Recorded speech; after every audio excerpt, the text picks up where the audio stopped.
It's back in 2007 here, and today I'll be doing a update video on my latest purchase.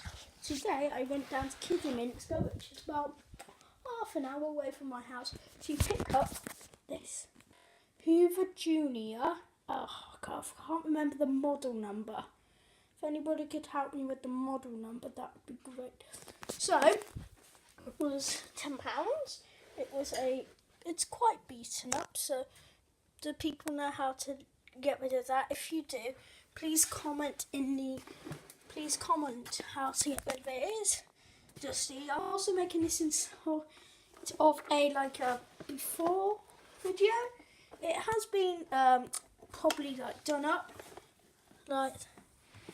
underneath. If you want to have a look, there we go. There's the underneath.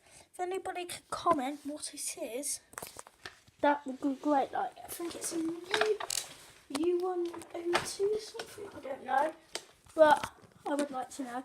So it says fitted with genuine Hoover parts.